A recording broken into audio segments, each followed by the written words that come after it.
House of Orange is live on this Tuesday night. Tennessee is back in the win column. Let me turn this lamp on. There we go. On this, Tennessee beats Bellarmine 8-3 tonight. This was one of those that was, I don't know.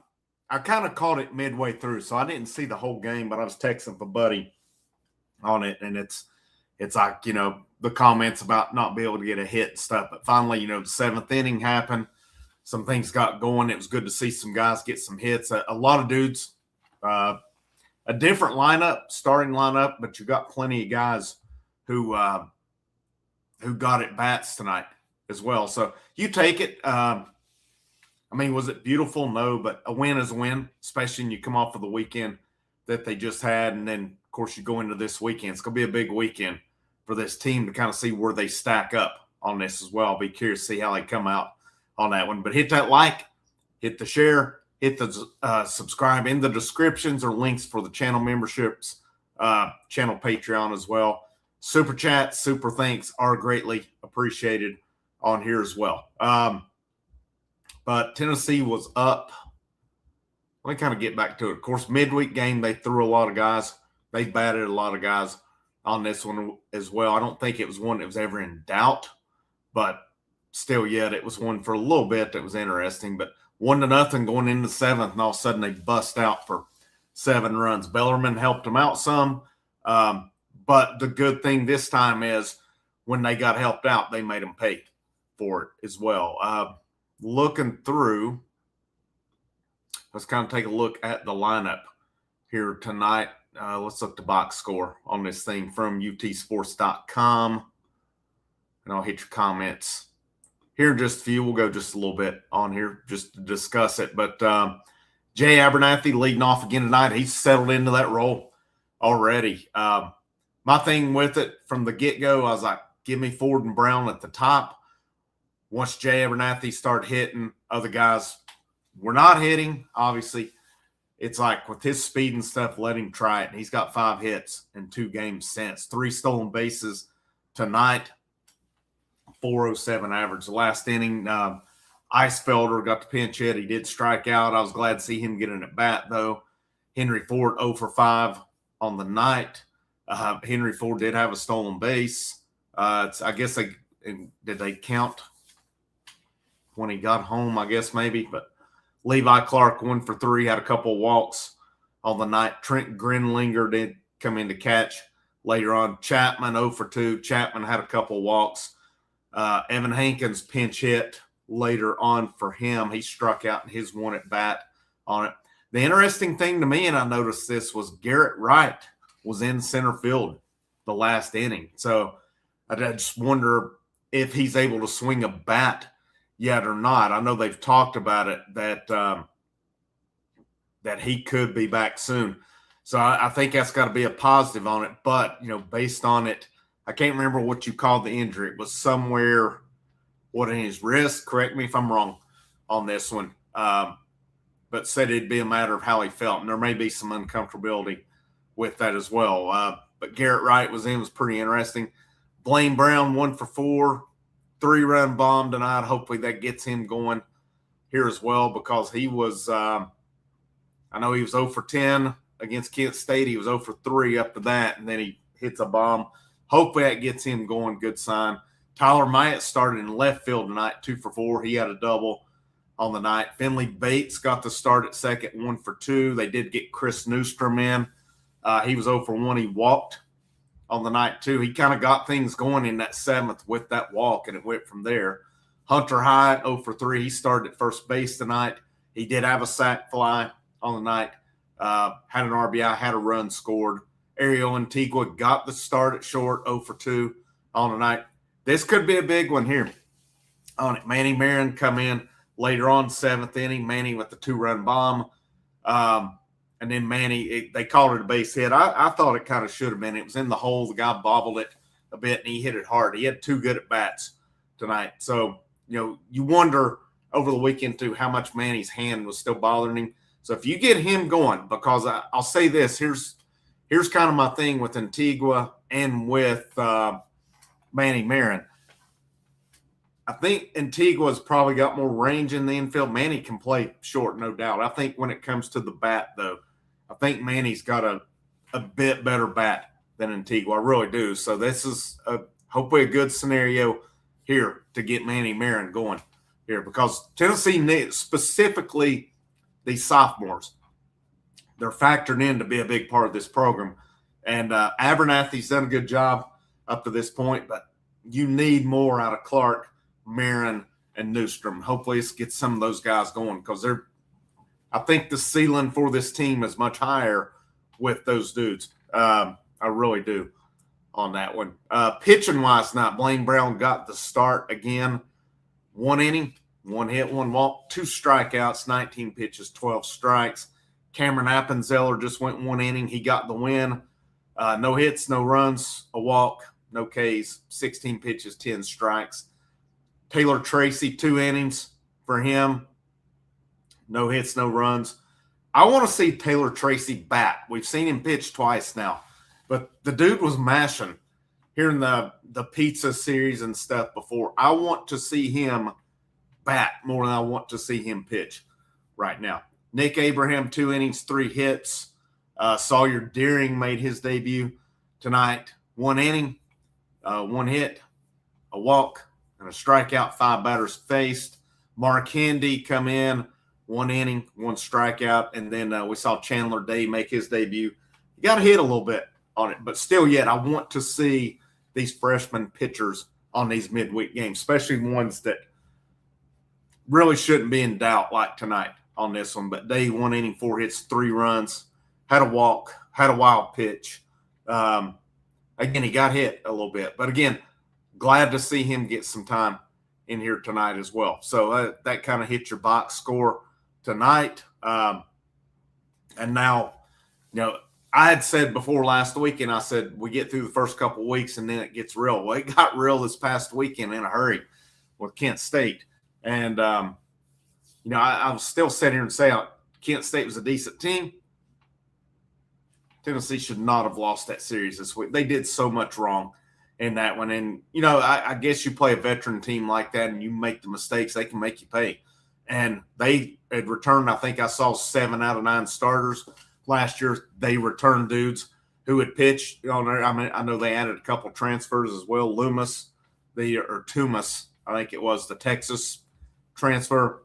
Solid team, Kent State. I think we'll hear their name more this year as we go along. But now you get this weekend. I know UCLA lost, I think, a game the first weekend, but then they played top 10 TCU this past weekend and smoked them. And Tennessee's second opponent, Arizona State, right now, according to SECsports.com, they are up in the 6th inning, 14-3 on number 13 Oklahoma at number 13 Oklahoma. So, I know these are midweek pitchers, but that's a butt whipping. That's a butt whipping that's going on. That's one you got to watch out for. And then Tennessee gets Virginia Tech on Sunday. Virginia Tech, has been strong for a bit now as well. So let me hit some comments here. There's your boy, and there said Bats finally woke up today. To an extent, they did. To an extent. What else we got? What's up, David Speaks? Good to see you in here, man. Said this win wasn't pretty, but that bottom of the 7th was the difference. Let's see. Yeah, we had Arkansas get beat by Arkansas State today. That was 12-4. And then you've got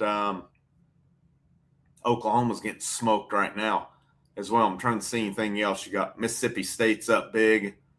Oklahoma's getting smoked. Ole Miss is up big. Vandy's up big on Evansville.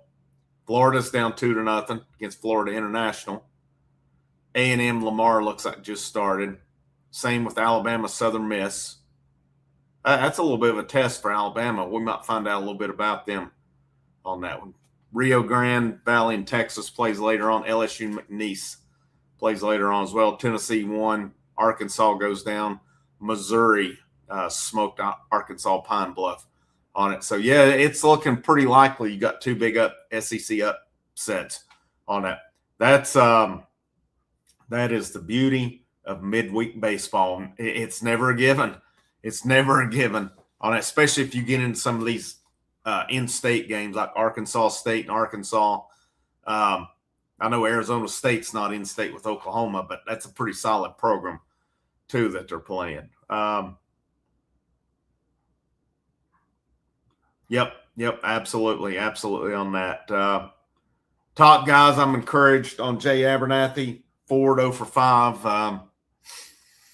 Yeah, I think I'll be honest, guys, I think it's going to take a little bit for this lineup to be resolved. I really do. I don't know where you go with it. Will Garrett Wright play this weekend?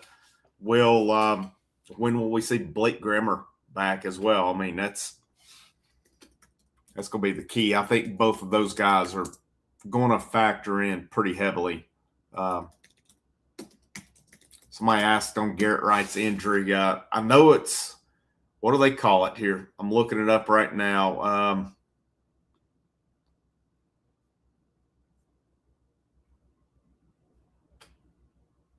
Let me find it here. Nope, nothing there.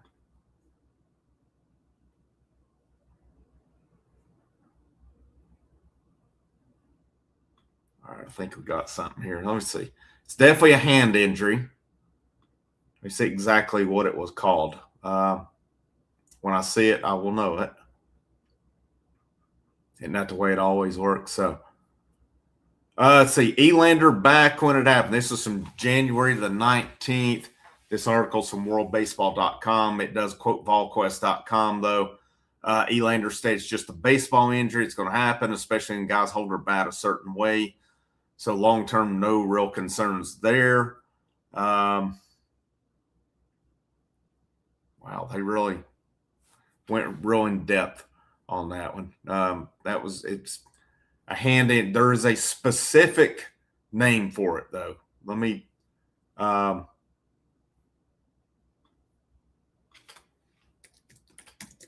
think I found it here.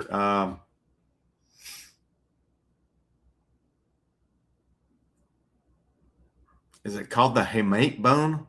Hamate. It's a small wedge-shaped carpal bone on the pinky side of the wrist. If you look at it, it's almost. I could see where that would be pretty painful, right there, especially with Garrett Wright being a right-handed bat with that left-handed grip. Looks like it's kind of right below here, maybe based on what I'm looking at. So I could see that where that could be a pain. I could see where that could kind of easily happen as well, just depending on how he hits. But I'm thinking Garrett Wright's going to be pretty close to being back on that. And that'll be, well, I'll be curious to see. Again, he hit 400 last year at Bowling Green. Yeah, SEC's not Bowling Green. It's not the MAC, but still yet. I think he did decent in the Cape Cod. He did okay, but I'm curious to see him behind the plate. I'm really curious to see how he does behind the plate. I think that's, even though he's playing center field tonight, I think he was mainly brought in to catch there as well. Definitely love seeing Manny Marion hit that home run. Hopefully that gets him going. What's up?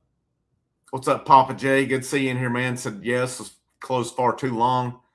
Thankfully, a few more innings come along. Yeah, it's one of those things, man, where it's like seventh inning. It's like, this is kind of rough, but we'll see, man. Maybe it gets going here. Brad A., another member of the channel, he says, better ABs tonight, but still not great. I like Jay lead off. Good to see Brown break the drought. It gets real starting Friday. Yeah, that's going to be a big one. I'm curious to see. We've got the pitching this weekend. It's going to be a matter, do we have the bats to back them up? I still say that Coons is going to shut UCLA down. Mac against Arizona State, I'm expecting similar on it. And then Sunday, do they go Blanco again? Could they go Arvidsson? Yeah, if I'm not mistaken, Elander said after Saturday that they're planning on stacking up Landon Mack and Brandon Arvidsson. I think that's the plan, at least for the foreseeable future on that. Myatt in left field tonight. That's an option. I like it. He had a couple hits there. I think I missed this one on the 50-50 on it. Again, if you're in here, we're right at 50. Hit that like, hit the share, subscribe. If you want to show your thanks for doing this, super chats, super thanks, greatly appreciated on here. Cannot stress how much that helps on here.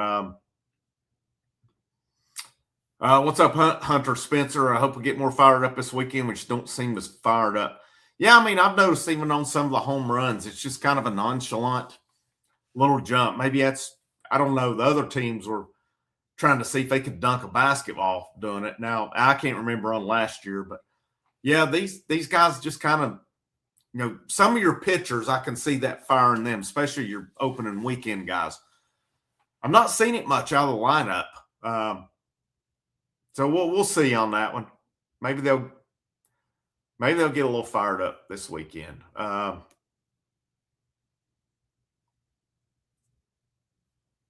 right, so we're pretty much 6-2 for baseball. Yeah, not bad. 6-2 for baseball. We'll take it right now. Again, the sky's not falling after this weekend. There's no doubt about that. We're in pretty good shape on that. They'll get it right, and it may not happen this weekend. And I think they'll have a chance to go at least 2-1 this weekend. Your weekend rotation is going to give you that shot. That they just are on it. The bats is what's going to be the difference. How will they hit against UCLA? Looking at that one, I want to look at – I've not really started looking at this weekend yet. I do want to see a little bit of their stats, though. Let me just go ahead and pull that up here. Because I have not gotten to watch them yet.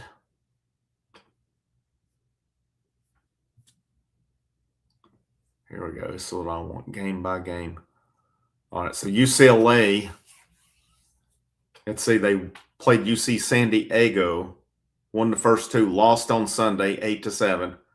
Played Tulane last week, midweek, and then they drilled TCU this weekend. I want to see their guy we're going to face. Looks to me as if it will be, I want to compare to make sure he started both games here on Friday. Yeah, it looks to me like their Friday guy's Logan Redman. Against UC San Diego, he went 5 innings, 5 hits, 3 runs, 2 walks, 6 Ks on it. He went about 89 pitches in that one. This past weekend against TCU, yep, he was the Friday night guy as well. 5 innings, 5 hits, 1 run, 1 walk, 10 strikeouts on that 85 pitches. So he did a pretty good job there as well. And then their lineup, I mean, they're going to have some dudes in that lineup, UCLA does. I mean, they got, Chalowski? Is that it? Rock? So he's considered one of the best players in the country. I mean, they'll have their they will have their work cut out this weekend on them for sure. Let me see here.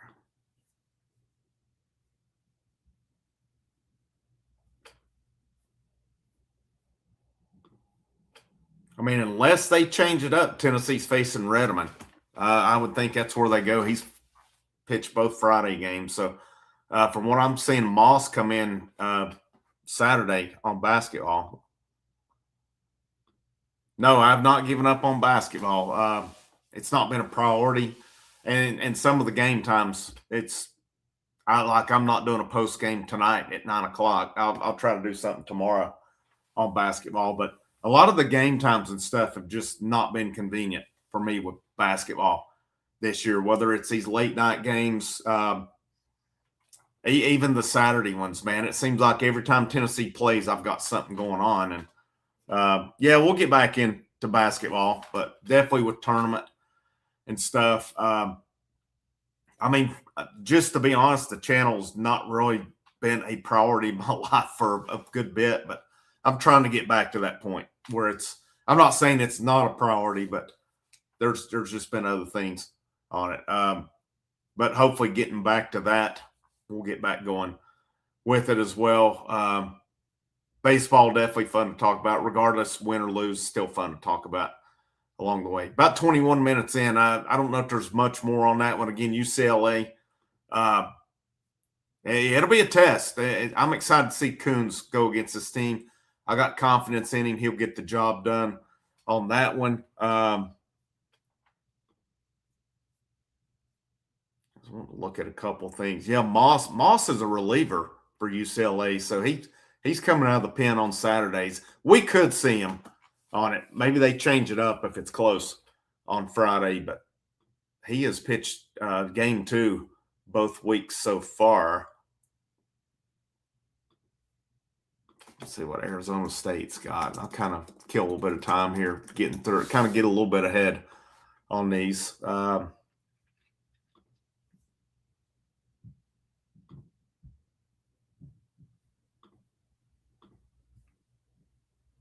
right, some of these. All right, so Arizona State. Man, come on.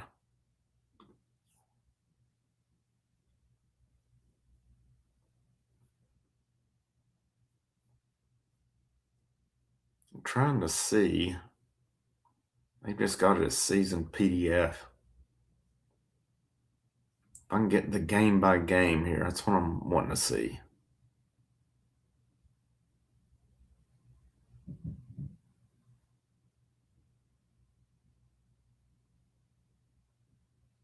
It's either going to be Cole Carlin, Colin Linder, or Easton Barrett.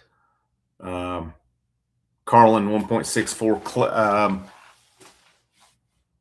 Linder 2.08, Barrett 11.25 so far. I'm just not able to see based on what I'm looking at which games they pitch on it. Virginia Tech, who we'll see on Sunday.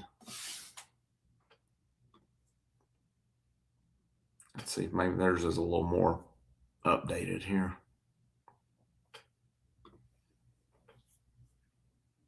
Virginia Tech will play Texas A&M.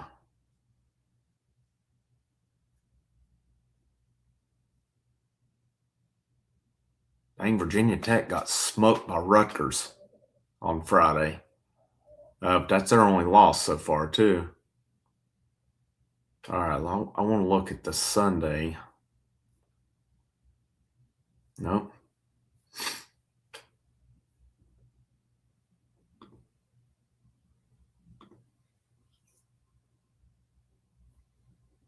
Virginia Tech does have game by game. Let's see what we got here.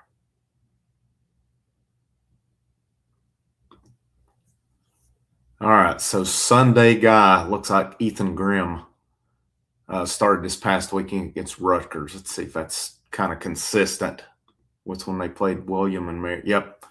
So Ethan Grimm against William and Mary, 4 innings, 3 hits, 1 run, 3 walks, 6 strikeouts.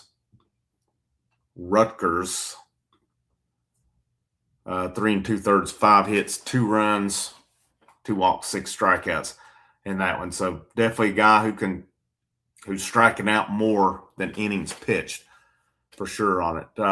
It'll be a tough weekend. It'll be a good test for this team as well, regardless of the results. But we'll see where it goes on it. Let's see here. Wes he tried to stay pretty neutral on it. That was kind of his thing. I mean, when I followed him on 24/7 and stuff, he tried to stay really neutral. I mean, he would call it like he saw it, but really none of your guys. I don't see a lot of the guys wearing orange because they're trying to, even though they're covering, I think they try to stay pretty neutral on it as far as being in these vicinities and stuff with it. I would say you probably just can't deck out in Tennessee. I don't know that for sure, but I can't imagine that they do. Again, I could be wrong on that one because I'm not totally aware of it. But about 26 minutes in, again, the share, the subscribe, channel Patreon, channel memberships, check those out. Can't stress enough, super chats, super things. That's what's going to make these live shows go, guys. I can't stress that enough because that's kind of why I'm doing that, trying to build that up some as well, because it's based on the time and stuff on a regular video versus this. Normally the video is a lot more cost effective, but I appreciate you guys tuning in.